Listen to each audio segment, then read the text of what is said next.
Well, thank you very much. Thank you. Thank you, Pam, very much. What a job you're doing. And it's a true honor to be with you today.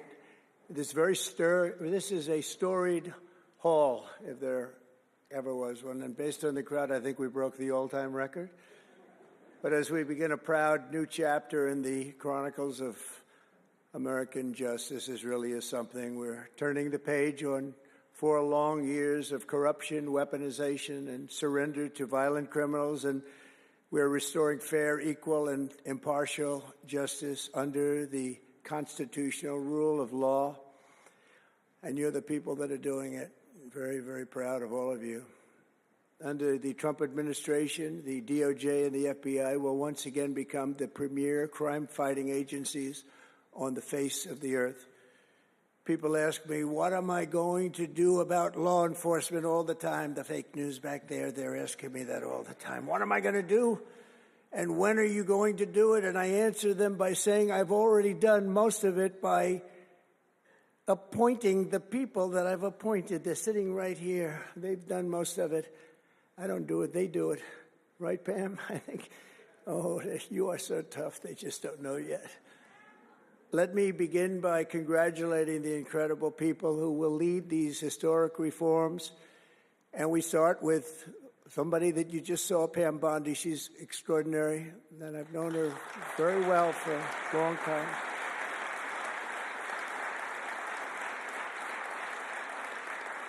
I watched her for a long time in Florida, for years in Florida, and highly experienced. She seems so young, but she's highly experienced, that I can tell you. She was a phenomenal attorney general in Florida, and she's going to do a really amazing job. Also, a new director of the FBI, Kash Patel. Kash, right.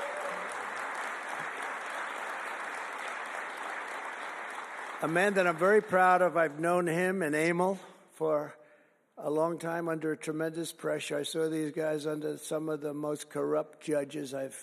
It's not even imaginable how corrupt they were. And these guys never wilted. They were not shy. They fought. They weren't afraid, and they were brilliant. Deputy Attorney General Todd Blanche and Principal Associate Deputy Attorney Emil Beauvais. And thank you both very much. Right. Great people. They're great people. The Chief of Staff, who's so highly respected, Chad Mizell. Thank you, Chad. Chad? Yeah. Thank you, Chad. Our next administrator of the DEA, Terry Cole. Terry? Thank you, Terry. Good luck. It's going to be great. Senior counsel to the Assistant Attorney General for Civil Rights. Boy, I've been watching him on television last couple of weeks. He is really a tough one, and he's a great one. Leo Terrell, you watch how good he's going to be. He's going to be so good. Thank you, Leo. Great guy. Assistant Attorney General of the Antitrust Division, who's got an incredible reputation. She'll do very, very well. Gail Slater. Thank you, Gail. Good luck. Great job. Now, we're joined by many, many great friends and terrific friends, and I won't be able to, too many to name, but some that I just see very quickly. General Flynn, thank you for being here. Here's a man who went through hell, by the way, and he shouldn't have. He's a patriot. He went through hell. We're also pleased to be joined by Senator Chuck Grassley and House Majority Whip. Where's Chuck? Hi, Chuck. House Majority Whip Tom Emmer. Tom, great job you're doing. Representative Guy Reschenthaler, one of the toughest names to say, but I got it perfectly, I think. And State Attorney General Ken Paxton, thank you very much. Thank you very much. Somebody who was with us early on, and she's really become a big star and very popular, Brenna Bird. Thank you, Brenna. Thank you very much. Steve Marshall, Alan Wilson, James Othermeyer, Chris Carr, Dave Sunday, Marty Jackley, as well as White House Deputy Chief of Staff, Stephen Miller. What a man Stephen is. Become a big star. Right, Emil? Steve Miller. Steve has been something very special. For generations, the Federal Department of Justice was one of America's most revered institutions. The men and women of the DOJ brought down the mafia, hunted down the killers, kingpins, and spies, tracked down terrorists and traitors, and tore down corrupt political machines all across America. This department commanded the respect and admiration of the entire world.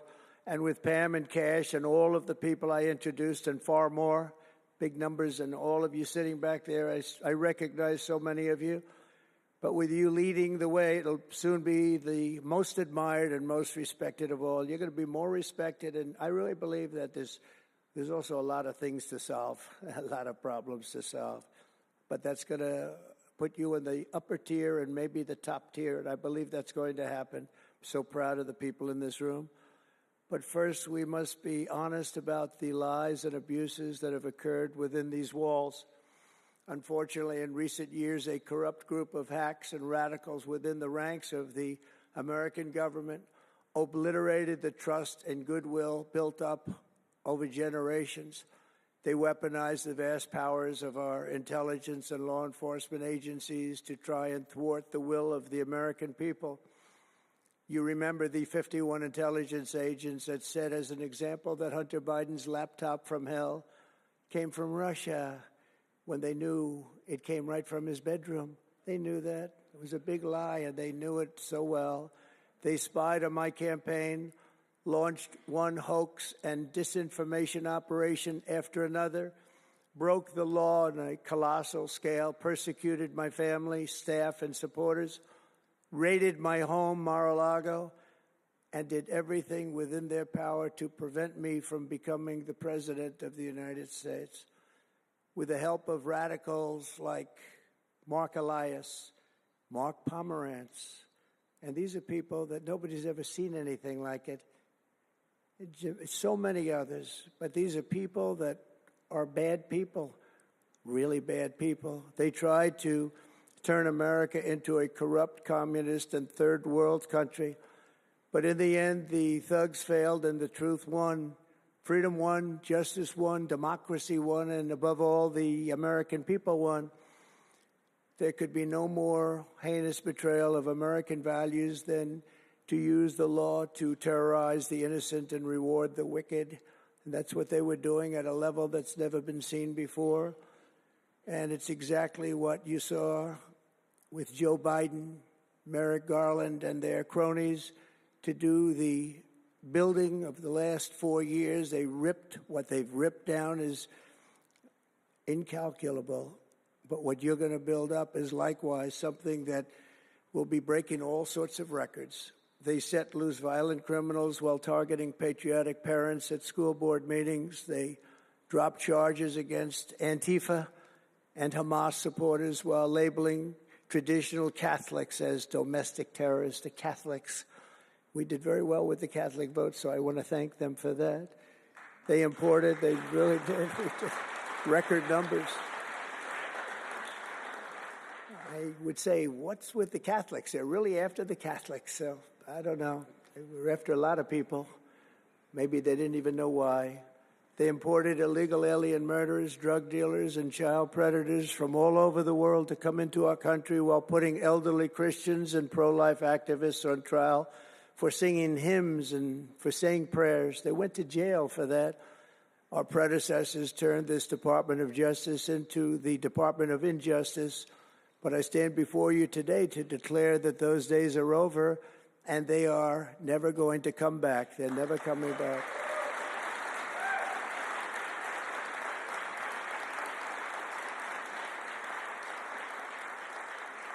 So now, as the chief law enforcement officer in our country, I will insist upon and demand full and complete accountability for the wrongs and abuses that have occurred. The American people have given us a mandate like few people thought possible. We won every single swing state. We won the popular vote by millions and millions of people. We won districts 2,750. Think of that, 2,750 districts compared to 505. So we want it at levels that have, I don't believe, ever seen before. That's the one where you see the map of the United States, and it's all red. Red for Republican, not for communist. Red for Republican. They would like it to turn red for communist, but it didn't work out that way. The American people have given us a mandate and really a far-reaching investigation is what they are demanding into the corruption of our system. And that's exactly, I'm sure, what Pam and Cash and everyone else mentioned here and not mentioned is going to be doing. We will expel the rogue actors and corrupt forces from our government. We will expose and very much expose their egregious crimes and severe misconduct, of which was levels you've never seen anything like it. It's going to be legendary. It's going to also be legendary for the people that are able to seek it out and bring justice. We will restore the scales of justice in America, and we will ensure that such abuses never happen again in our country. And that's why on day one I signed an executive order banning all government censorship and directing the removal of every bureaucrat who conspired to attack free speech and many other things and values in America. My administration stripped the security clearances of the disgraced intelligence agents who lied about Hunter Biden's laptop from hell. We revoked the clearances of deranged Jack Smith, Alvin Bragg, Letitia James, and the crooked law firms that aided their partisan persecutions. And I went through it. These are state and city courts, and the corruption is unbelievable. We also terminated the clearances of the Biden crime family and Joe Biden himself. He didn't deserve it. In fact, he was essentially found guilty, but they said he was incompetent, and therefore let's not find him guilty, I guess. Nobody knows what that ruling was, but I didn't want any part of it. I think I would have rather been found guilty than what they found with him. They said he didn't know what the hell he was doing, and therefore he's let him go. I said, you know, I'd rather be convicted, Pam. I think that was not. I said, please convict me. Don't say that. I pardoned hundreds of political prisoners who had been grossly mistreated. We removed the senior FBI officials who misdirected resources to send SWAT teams after grandmothers and J6 hostages. And it was a great honor for me to fire, I will tell you this, a great honor to fire James Comey. A great, great honor. That was nothing. There was no better day.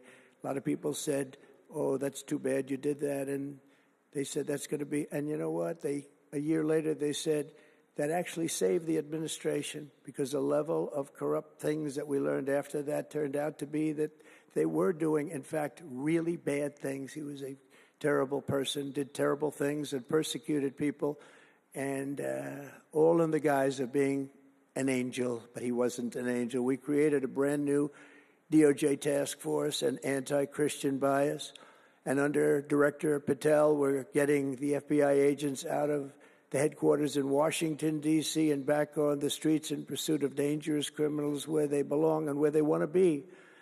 And, you know, you have that big FBI building, and it's a very big building, and they were going to build an FBI headquarters 3 hours away in Maryland, a liberal state, but that has no bearing on what I'm about to say, but we're going to stop it. Not going to let that happen. We're going to build another big FBI building right where it is, which would have been the right place, because the FBI and the DOJ have to be near each other. You can't that's one thing I did learn from this persecution. The FBI and the DOJ work together. Now, in my case, they work together for bad purposes, but they do. They were always together. So how can you have one that's 3 hours away? But one thing I said to Cash, well, we're going to get a great building built. It's going to be a magnificent building. He said, sir, we don't need that kind of room. I said, what do you mean? He said, I'm just going to take a old Department of Commerce building that's about 25% the size, and that's what I need. We're going to have the best staff that you've ever seen, and that's what I need. It's in a nice location, but I don't need that big building. Why don't you just sell the site to somebody, and we're going to be very happy. And they want to have far fewer people, but we also want to have them in D.C., and if for no other reason, we like having law enforcement walking the streets of our capital, because when the bad guys are out there and they see there's an FBI agent, that's the ultimate in law enforcement, and they're not going to be acting so bad. We're cleaning up our city. We're cleaning up this great capital, and we're not going to have crime, and we're not going to stand for crime, and we're going to take the graffiti down, and we're already taking the tents down, and we're working with the administration, and if the administration can't do the job, we're going to have to take it back and run it through the federal government. But we hope the administration is going to be able. So far, they've been doing very well. The mayor's been doing a good job. We said there are tents galore right opposite the State Department. They have to come down, and they took them down right away. And so far, so good. But we want to have a capital that can be the talk of the world. When Prime Minister Modi of India, when the President of France, and all of these people, the head of Prime Minister of United Kingdom, they all came to see me over the last week and a half. And when they come in, I had the route run. I didn't want to have them see tents. I didn't want to have them see graffiti. I didn't want to have them see broken barriers and potholes in the roads, and we had it looking beautiful. And we're going to do that for the city, and we're going to have a crime-free capital. When people come here, they're not going to be mugged or shot or raped. They're going to have a crime-free capital again. It's going to be cleaner and better and safer than it ever was, and it's not going to take us too long. There's a new phenomena that is taking place where these violent, vicious lawyers that we have all over, they play the ref. You know what playing the ref is? Like the great Bobby Knight basketball coach. He'd scream and scream at the ref. He'd scream. I watched it. By the way, I love Bobby Knight because he endorsed me. And having Bobby Knight's endorsement in Indiana was an extremely good thing. Running in Indiana at the time. This was early on, 2016. And I was doing great, but a friend came up and said, "You know Bobby Knight?" I said, "No, I don't, but I hear he was a tough cookie." He said, "Not only tough, he was beyond tough, but he's the most popular guy you can imagine." It turned out he wanted to endorse me. He called me about 2 years before. He said, "Sir, I'd like to endorse you." I said, "Is this really Bobby Knight?" I said, "It's me." I could tell it was Bobby Knight. He had been known for throwing the chair across the court and slapping a player. Can't do things like that, right? And the man that came in fired him. He was a new administrator for the college. That guy didn't last very long. They were like 14-0, and they fired Coach Knight. That was not good, but he had a little chip in his shoulder. But he loved Trump, and he came in, and he said, "I'd love to endorse you." He said, "If you ever run, please call me." So he said, "You know Bobby Knight?" I said, "Well, I don't know him," but he called me a couple of years ago. It was an amazing phenomenon. I took his number, and on each side of my desk in New York, I had stacks of paper, like nice and neat, but about 2 feet high each. And I said, I wrote his number down and I put it here 2 years ago. And I said, let me see if I can find it. It was almost like a miracle. I had other miracles that happened too. My ear is still throbbing. That was a miracle. That was a miracle also, wasn't it? That was a miracle also.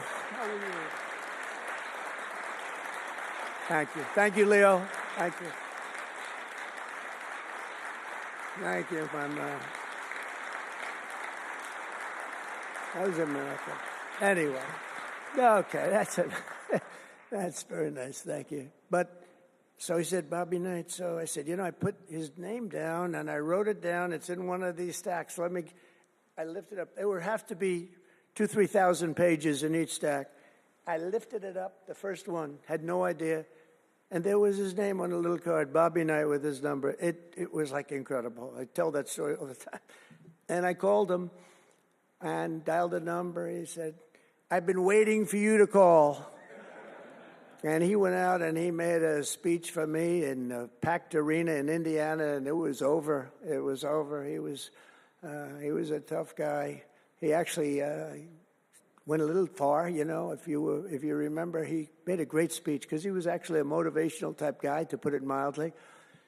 But he left the stage, and then I'm talking, and he walks back onto the stage. I said, uh-oh, this is trouble. Why is he coming back? He was a big guy, too. Why is he coming back? He said, may I say a few more words? I said, yeah, go ahead, Bobby. Say a few more words, a little different. And he said, and let me tell you something about this guy, Trump. This guy, if he has to, will use the nuclear weapons that we have. He will use he has no fear. He's going to use, and that's the kind of guy. And he walked off the stage. I said, I think I'm in big trouble, Pam. That was not good, but it worked out okay. In the meantime, we won the state in a landslide, and it was great. And it was just an amazing period of time. But this is the most amazing period of time. I think this is more amazing. What's taken place is more amazing. I think it's more consequential. And if we do the job, one of the big media outlets said what we did was the most consequential election in the last 129 years. Well, if we do the job that we're all capable of doing, I think it's going to prove to be that and then some. And that's what we want to do. We have a real big shot at making this country so great, so great. What happened to our country was so sad. What they've done in 4 years to our country with the borders, with Afghanistan, the most embarrassing period of time, allowing the Russian situation, was never going to happen, with Ukraine, allowing October 7th to happen, would have never happened, because under me, Iran was totally broke. They had no money. They weren't giving any money to Hamas or Hezbollah. It was totally broke. But allowing inflation, look at what inflation's done to people, been so devastating. And now you see that, by the way, price of eggs is down 35% in the last week and a half. We're doing a good job. Brooke is doing a good job. Brooke Rollins and everybody. And inflation's down, interest rates are down, gasoline has come down to a level that we haven't seen in a long time. All things that we wanted to do, because then everything else is going to be coming down. We want it to come down. We want bacon to come down, and groceries, a term I used to use. It's sort of an old-fashioned term, but I used to use it on the campaign trail, those last 90 perfect, beautiful days. We just hit it. And I want to thank Susie. You have done a great job. Susie Wiles. Great job, Susie. A big magazine just named her the most powerful woman in the world, and that's okay with me. She is the most powerful woman. You think about it, John, right? The most powerful woman in the world, but she's great. And we had a great 90 days. It was a perfect 90 days, and it was a great result. But we want to put that result to good use by doing a phenomenal job. And I want to tell you that Todd and Emil know this very well. We had an amazing judge in Florida, and her name is Eileen Cannon. And I didn't know her. I still don't know her. I don't believe I ever spoke to her, even during the trial. But I did appoint her, federal judge. And these fake lawyers, these horrible human beings, were hitting her so hard, public relations-wise. They were playing the ref. I don't think it's legal. I don't think it's legal. They might as well go out and just shout it in a courthouse. They were saying she was slow, she wasn't smart, she was totally biased, she loved Trump. I didn't know her, other than I saw her the couple of days that I was in court, and I thought her decorum was amazing. Anything bad they could say, though, they were saying about her, it was whatever they could say bad about a human being, all made up. Because actually she was brilliant. She moved quickly. She was the absolute model of what a judge should be. And she was strong and tough. And how do you get them to stop if you're a judge? How do you get them to stop with the playing the ref? Bobby Knight would play the ref. That's why I brought up the Bobby Knight story. He would play the ref. He'd scream at the ref. He'd scream so hard. Oh, boy, it was terrible, actually. And the people would come up, his assistant coaches would come up to the place. Coach, don't do that. Don't do it. He said, he's not going to change his tune, Coach. He called it. He's not changing. I don't care. And he's screaming. That's when he threw the chair. He starts going crazy. And he said, no, he's not going to change this time, but he's going to change for the next play. And sure as hell he did. You know, Bobby, by the way, had the last undefeated team in basketball. And relatively speaking, you know, he had a team. He always had a team. He never had that.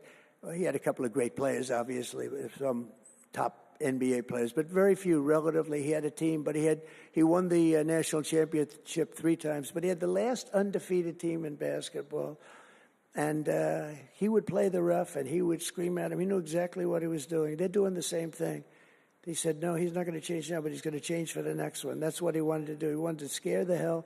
They wanted to scare the hell out of the judges, and they do it. And how do you stop it if you're a judge? Because you want to go home, you have a family, you have children, and the New York Times will write whatever these people say, and the Washington Post, and the Wall Street Journal, and MSDNC, and the fake news CNN, and ABC, CBS, and NBC, and they'll write whatever they say. And what do you do to get rid of it? You convict Trump. All you have to do is be really tough on him and ultimately convict him, and they leave you alone. It's totally illegal what they do. I just hope you can all watch for it, but it's totally illegal. And it was so unfair what they were doing to her. But they do it all the time with judges. But in her case, she was very courageous, and it only made her angry. Wouldn't you say? It just made her angry. She didn't like it.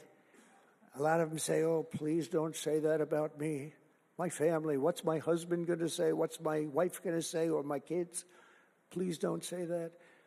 And it had absolutely no impact on her in the case against me, which was a case, I will not use a bad word. I promised my wife I would never use a bad word, so just a little bad. The case against me was bullshit.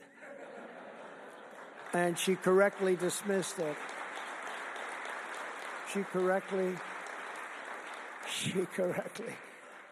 Look at Emil, he's looking. That's interesting. But these two guys were warriors. You got a warrior here. You got two warriors, I can tell you that. You got a whole bunch of them. But, and they wouldn't quit. They wouldn't take no for an answer. They just wouldn't quit. These two people right up here, and some others that are involved with it indirectly.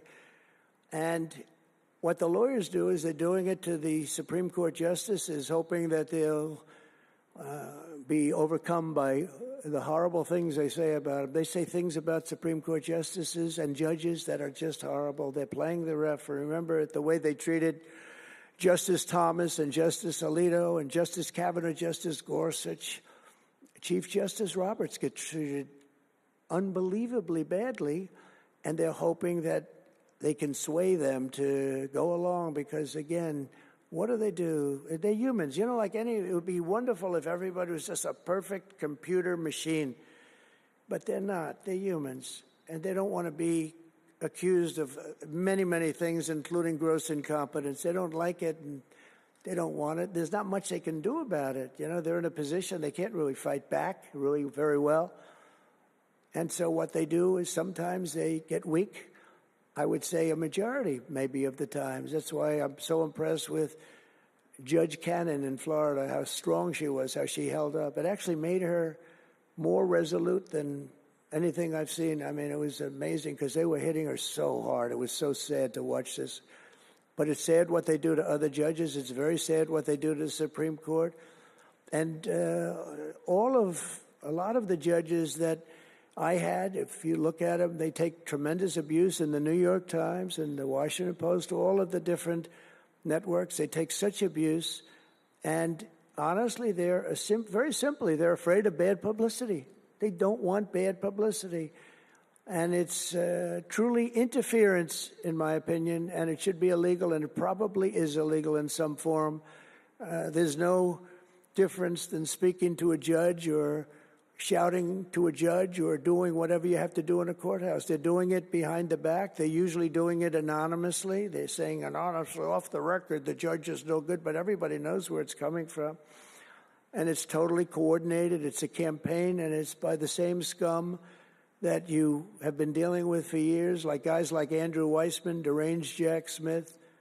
There's a guy named Norm Eisen. I don't even know what he looks like. His name is Norm Eisen of Crew. He's been after me for 9 years. Now, Crew is a charitable organization. And the reason I'm saying this, Todd, is I'm only going to get one chance to say this. But these are bad people.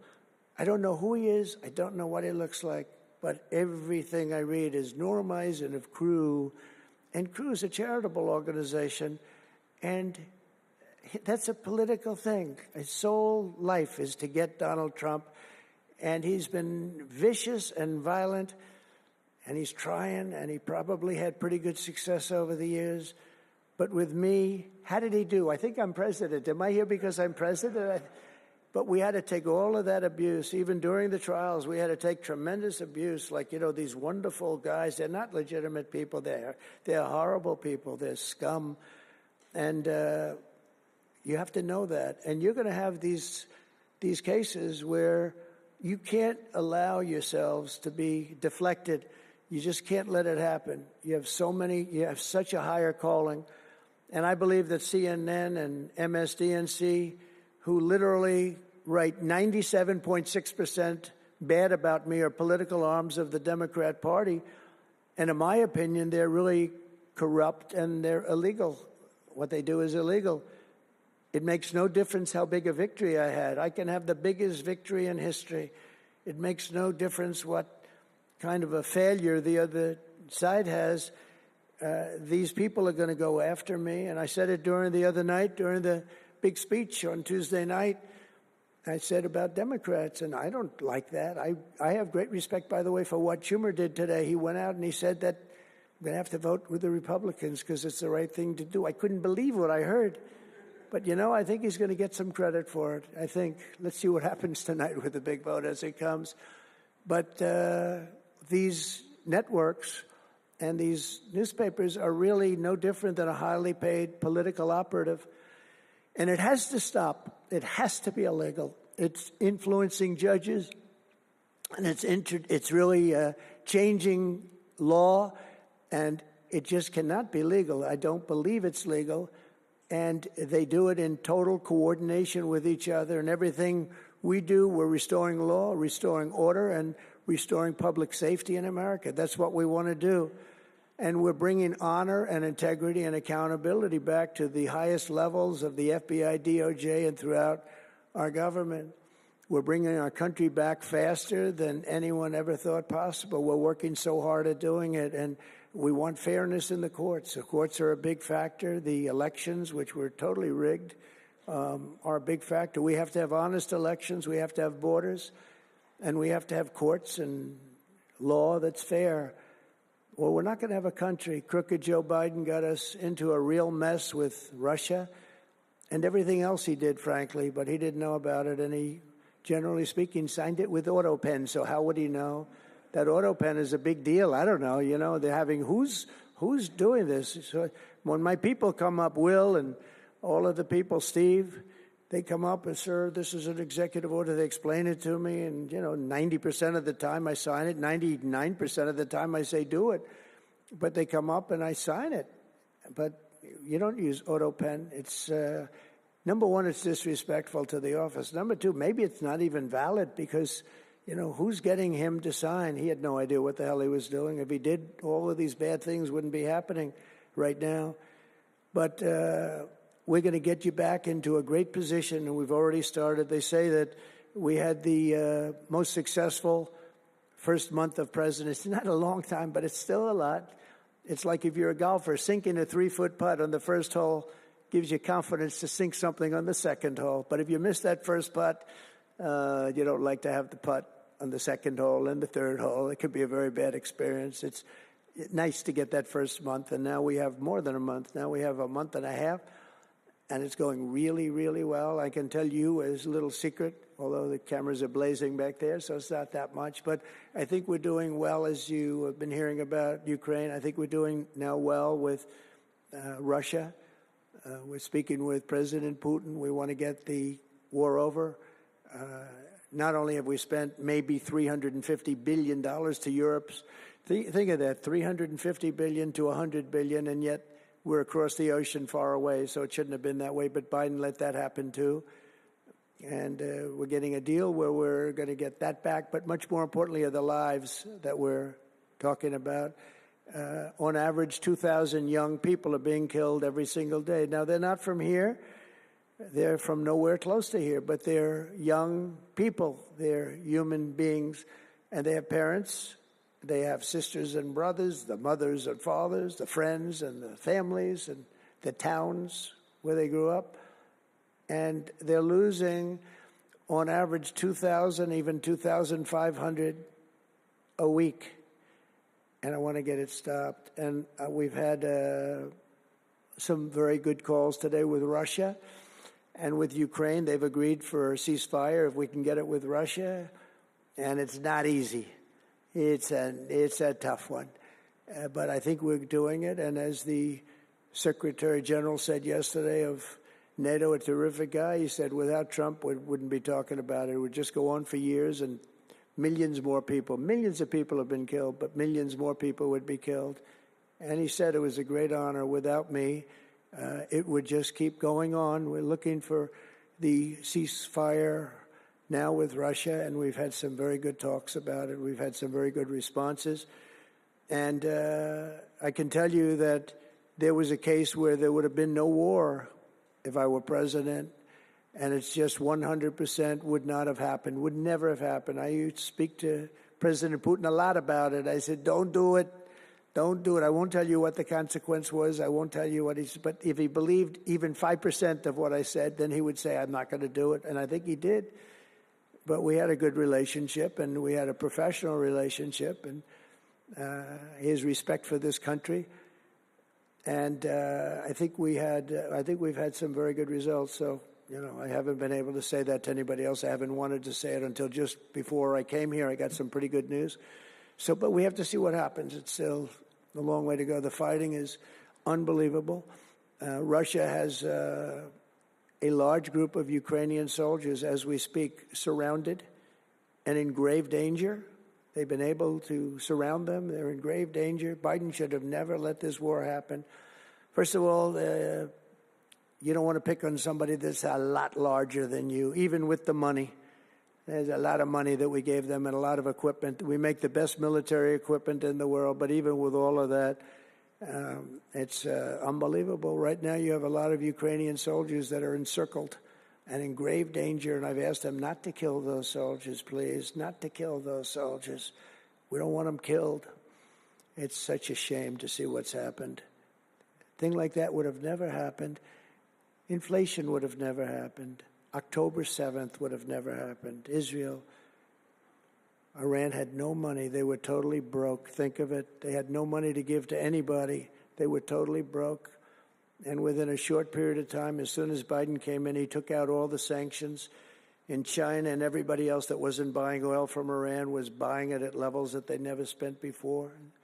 And it was a sad thing. And if you look at Afghanistan, that was probably what got Putin started, because when he looked at how horribly we looked, I think the most embarrassing day, not that we got out because we were getting out. I would have been out faster than them. I was the one that got it down to the right level.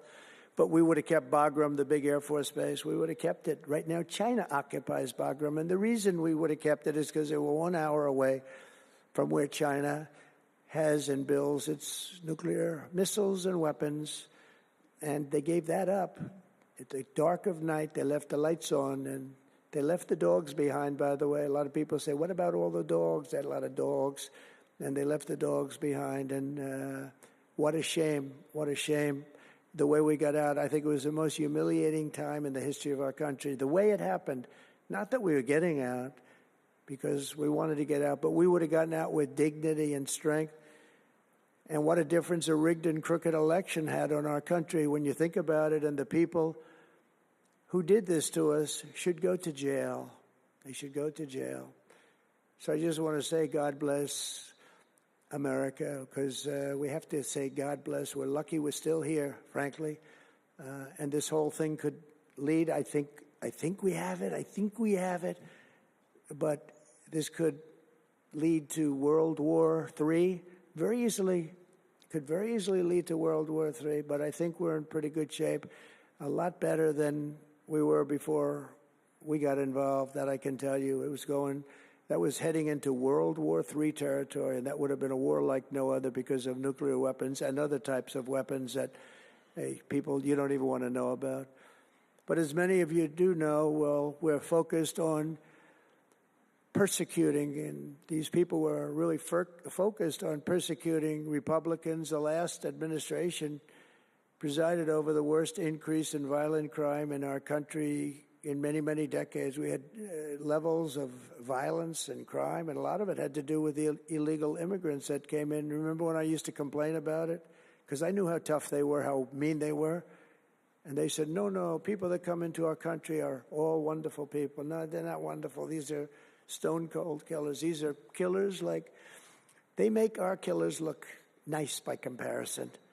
They make our killers look nice. These are rough, tough people with the tattoos all over their face. Historically speaking, I don't want to discriminate against anybody, but historically speaking, they're not going to be the head of any major bank that we know of. These are rough people. These are rough killer people, and they allowed them in by the millions. In major cities like New York, Chicago, and Washington, mothers can't walk their children to the park without fear of being shot or killed or raped or anything. Women can't ride the subway without worrying that a hoodlum will shove them onto the train tracks. In New York, it's happened twice in the last couple of weeks. They're standing there, a perfect Wall Street gentleman in one case, and another person who was a worker, good worker, electrician, gets pushed into a train going 45 miles an hour just prior to the train, not stopping, going to go through that. So I know the stations very well. I used to take the subway. I used to feel safe. When I was young, my parents would drop me off at the subway. I'd take the subway to my school. Can you believe it? Today, they wouldn't be doing that. And we want to get a country back maybe where you can do that again, Pam. But it's so sad to see what's taking place. Under the Biden regime, average monthly homicides increased by 14%. Property crime rose tremendously. Violent crime went up at least 37% that they know of. Rape soared by 42%. Car theft rose by 48%. And robberies surged to 63 to 100%. They don't even know what the number is. And I have no higher mission as President of the United States than to end this killing and stop this law-breaking and to making America safe again. And that's what you're all about in this room. We want to protect Americans, and we protect everybody that's in our country, American or not American. We want to have a safe and proud country. We're joined today by dozens of police officers, sheriffs and sheriff's deputies from all across the country. My message to these law enforcement heroes is simple. With me in the White House, you once again have a president who will always have your back, will always have your back.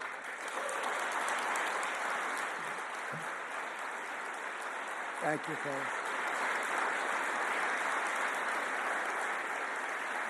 Thank you. That's a lot of good-looking people. I will tell you, I feel safe. I'm glad you're in the room. I feel even safer. It's a lot of great people. On day one, I signed an executive order directing Attorney General to ensure that anyone who murders a police officer immediately, with as fast a trial as we can have, gets the death penalty.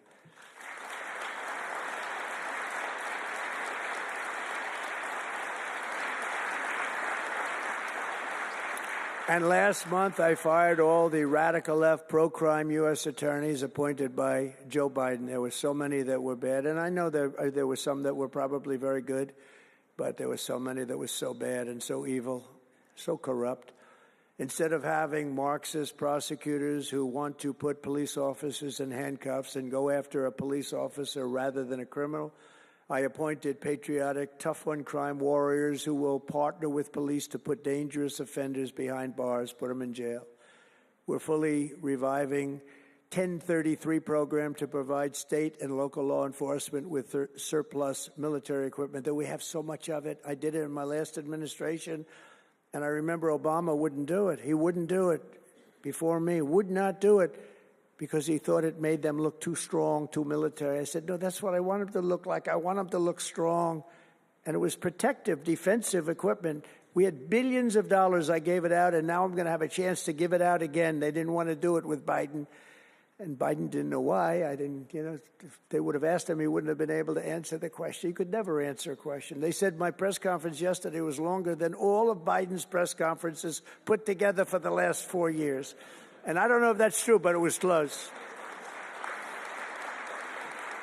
And perhaps most importantly, we're securing our border and repelling the invasion of America. We have, you see the numbers have come down. And Tom Homan and Christie were have been incredible. Kristi Noem, Secretary, she's done great. And Tom Homan is, I don't know if Tom Homan's here, but wherever he may be, I think he's chasing people out of our country. If he was here, I'd almost be disappointed. What are you doing, Tom? But he's a fantastic guy, and he's a brave guy. Over the past 4 years, other countries emptied out their prisons and jails, mental institutions, and insane asylums, and sent the killers, drug smugglers, and bloodthirsty inmates from the filthiest dungeons of the world straight into the USA. An open border. We had an open border policy. Anybody could come in, no matter what you were, no matter where you came from, no matter what you looked like, no matter what you were doing, no matter what you did, no matter how many people you murdered, you could come right into our country. We have murderers right now walking the streets. We're joined today by Tammy Nobles, whose 20-year-old daughter, Kayla, was attacked in her home 3 years ago, horrifically assaulted and strangled to death by an illegal alien MS-13 monster set loose into our country under the open border Biden regime. Kayla was one of countless American victims ripped away from their families by the open border policies of that administration. And we're also joined by Kayla's stepfather, Jeremiah, and several other courageous angel families here today. And I'd love you to all just stand up and take a bow, because you are incredible people. Please. Thank you.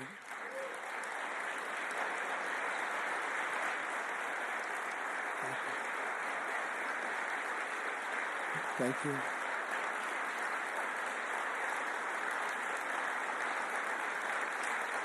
Thank you very much. Thank you. But I want you to know that we are working every day to expel these savages from our country and ensure that what happened to your loved ones will never happen again. So their legacy is going to be a great one. Thank you all very much. We appreciate it. On day one of my administration, I declared a national emergency on our southern border. In our first full month in office, we achieved the lowest level of illegal border crossings ever recorded, okay? Even lower than 4 years ago. For years, Democrats and the media kept saying that we needed new legislation. We had to have new legislation. We needed it immediately, and I never had legislation, and I had the best border in the history of our country for almost 4 years. And by the time I got out, we had the lowest numbers ever. My favorite chart of all time was brought down that day. And on that chart said we had the lowest numbers ever. But it turned out that we really didn't need new legislation. All you needed was a new president.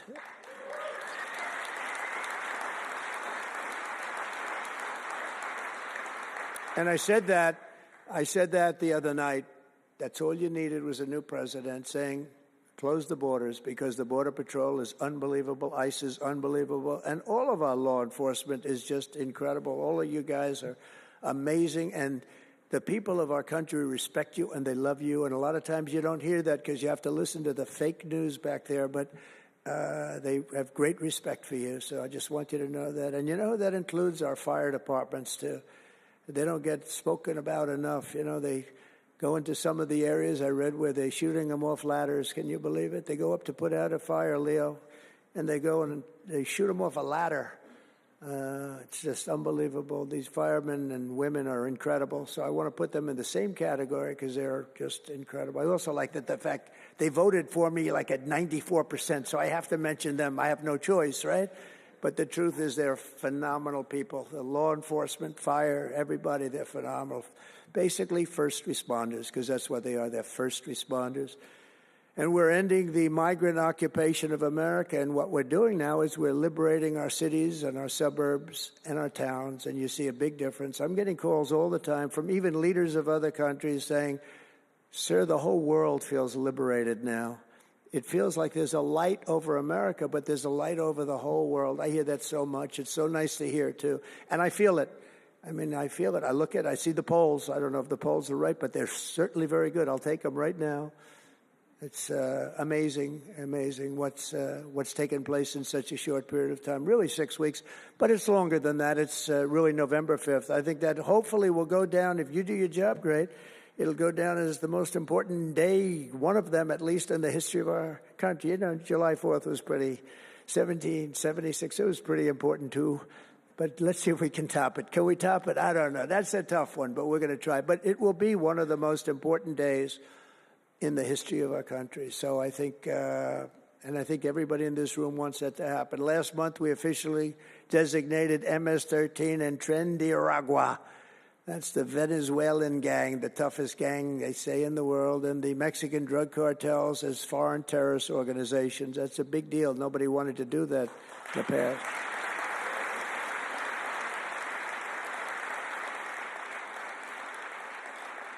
And by the way, we've caught hundreds of them, the Venezuelan gang, which is as bad as it gets. And you'll be reading a lot of stories tomorrow about what we've done with them.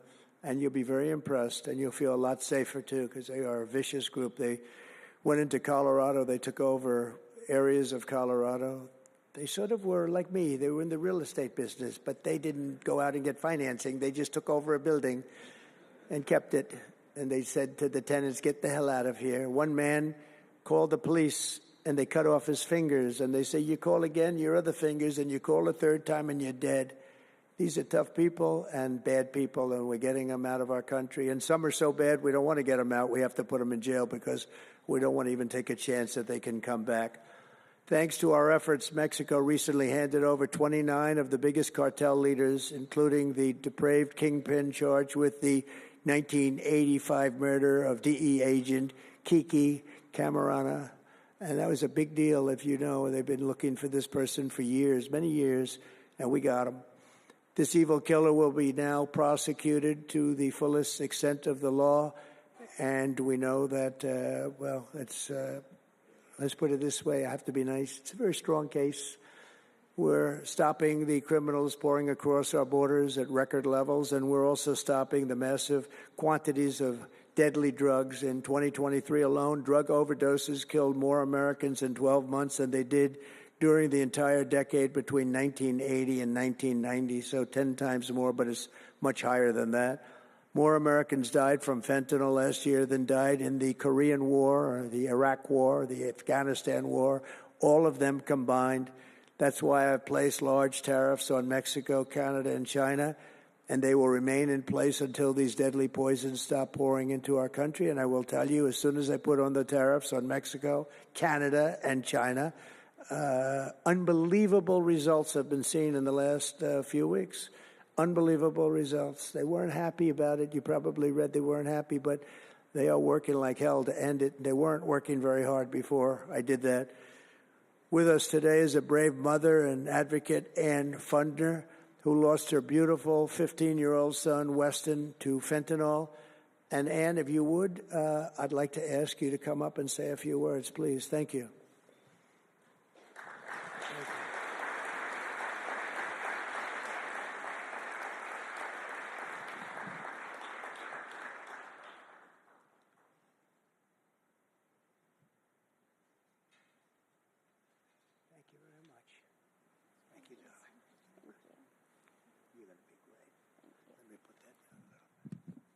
Thank you.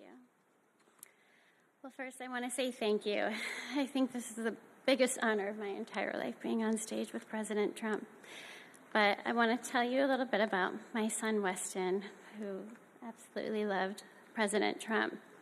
He had a beautiful Trump 2020 flag hanging in his bedroom, and he had it on the beach one day, and we took a picture, and it became our 2020 Christmas card with the most perfect slogan for President Trump, peace on earth. What would happen in the next 4 years would be devastational to our country and our safety of our children. And in 2022, Weston lost his life, a freshman in high school at the age of 15, from a single pill that took his life. The cartels were allowed to operate on American soil and took hundreds of thousands of American lives. And so we knew there was only one person that could save us from the devastation on our American soil, and that was President Trump. And so in 2024, we did the best thing that we could do to keep America safe again, and we elected President Donald J. Trump. Thank you. Thank you. Thank you.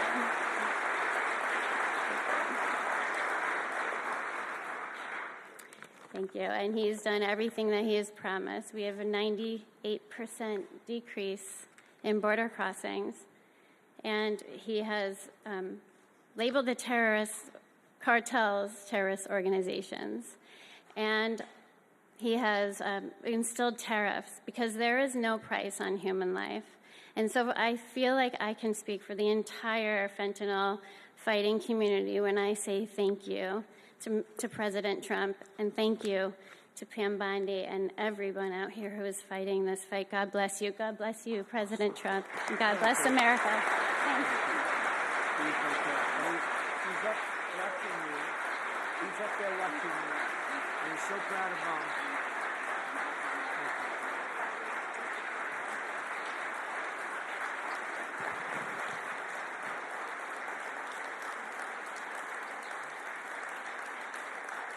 Thank you, Ann, very much. Weston is, I just said to Ann, Weston is up in heaven watching his mom, and he's so proud of you. He's so proud of you. Thank you.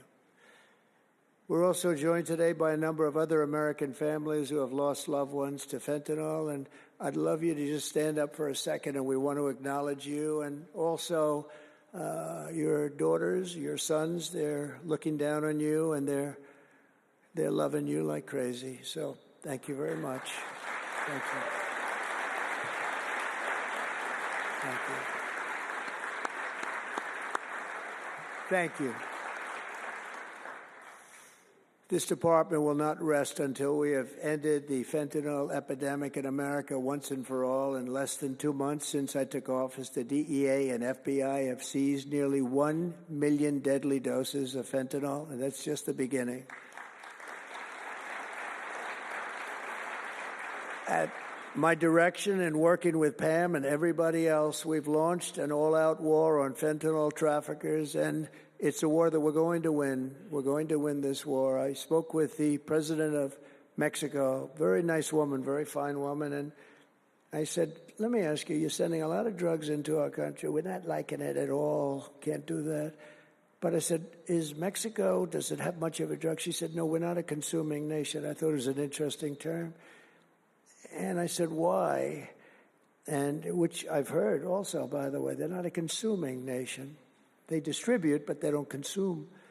But I said, why are you not a consumer? Well, we're very close with family. I said, so we're very close with family, too. I mean, our families are being devastated, and we're just as close. Why else? She said, well, we spend a lot of money on advertising saying how bad drugs are. They're very rough ads. They show the skin falling off and the teeth falling out and going blind and losing hair and everything that these things do. You look like you just came out of a horrible concentration camp. And she said it was, they're rough ads. And it's not often that I feel I've learned something from a phone call, because I've had a lot of phone calls over my life. But I realized right then and there what a great idea that is. And we have hired Susie, a great person, who did a lot of our campaign work, and we've come up with an advertising campaign that's, I think, really incredible. More than anything else, it's terrible to watch. Terrible to watch. It's the only way it's going to work. And I would be, because we got the numbers down, 18% would have a blue ribbon committee headed by the First Lady of the United States, who everyone loves, and some of her friends. And, you know, they work so hard, but it's a tough deal. They're dealing with very smart and very vicious people. You know, some of those businesses, those cartels, are run better than any business in America. They say they're run incredibly, not just here. They all over the world. They're run like a major business, but in many cases better. And I said, we got it 18% down. Well, 18% is incredible. It's like a record. But when you think of it, it's not very much. And the way you get it down, if you want to get it down to close to 100%, is with the death penalty. But I think maybe America is not ready for that. China has the death penalty. Singapore has the death penalty. Various places have the death penalty. Wherever you have the death penalty, you don't have drugs. But I just don't know if this country is ready for it. So I tell people, and it's always an option, but I don't know. I just don't know if you're ready for it, and that's okay. It's nothing you can do. But what we're going to do is we're doing this campaign And I think we can get it down 50% with this campaign, because when people see all the horrible things that these drugs do to you, we're especially focused on fentanyl. When they see all of the horrible things that happen when you take drugs, how you look, you lose your look. Everyone's vain. They don't want to lose their look. The look is so important. And I think when they see these things, they may say, you know what, I'm going to take a pass. But there is big danger. Pam and I were talking about it before. A lot of people are taking fentanyl and not even knowing. They think they're doing something else, or maybe taking another drug, but at a much lower level. And they die. You can put on the pin, think of this, the head of a pin, fentanyl, and it's too much, and it will kill the strongest person in the room. And it's amazing. But we're going to do this campaign. It's going to be launched fairly soon, Susie. And I think it's going to have a big impact. I think if we got it down by another 30, 35 points, and I really believe we can, I think that's an incredible idea. So I thank the president of Mexico, actually. It was a call on tariffs, and we talked about drugs. And she gave me an idea that I think will be very successful, and based on what I saw, it's going to be amazing. Under our leadership, this department is once again laser-focused on protecting the American people. We're defending our borders, our streets, our children, and our good, really God-given, this is God-given rights and liberties once and for all. We're going to defend our country, and we're going to defend our rights. Etched onto the walls of this building are the words English philosopher John Locke said, "Where law ends, tyranny begins." And I see that, and I saw it over the last 4 years when somebody was allowed to attack viciously with this department and the FBI his political opponent.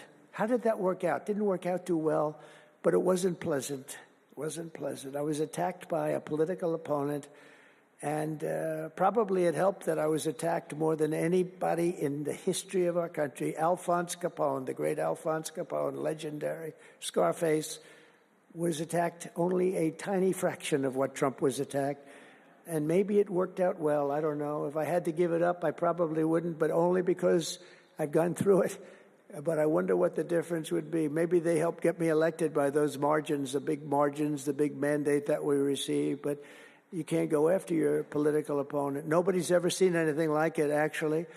And hopefully they won't see anything like it. But now, with the return of law and order, the entire world is witnessing the triumph of American justice and American freedom. That's why we're here today, gathered with people that have love for our country. In the coming years, we will revive the storied legacy of this department, and it's happening right now. You can feel it. And rekindle the spirit of the great lawmen and legal lions of the past, Americans like Wyatt Earp, Elliot Ness, Frank Hammer, Rudy Giuliani. Rudy Giuliani had to suffer greatly. He's the greatest mayor in the history of our country. He had to suffer greatly. Ed Meese, Antonin Scalia, Robert Jackson, and Robert F. Kennedy. We will rebuild pride in our institutions. We will restore the prestige of this great department, and we will bring back faith in our justice system for the citizens of every race, religion, color, and creed. And I want to just tell you that this has been a great honor. I was asked to do it, and I said, is it appropriate that I do it? And then I realized it's not only appropriate, I think it's really important. And I may never do it again. I may never have another chance to do it again, because this is something that I'm leaving to the greatest people I know, the best people, the smartest people, the toughest people I know. And they're going to do an incredible job. And it's an honor for me to have won this election so that I can appoint these people to do their job, and they're going to do it like you have never seen. So I just want to wish all of you good luck. It's going to be an interesting journey. Not going to be easy, but you're going to win. You're going to win, and fight, and it's going to end up being a tremendous result for this country. So thank you all very much. God bless America. God bless you all. Thank you.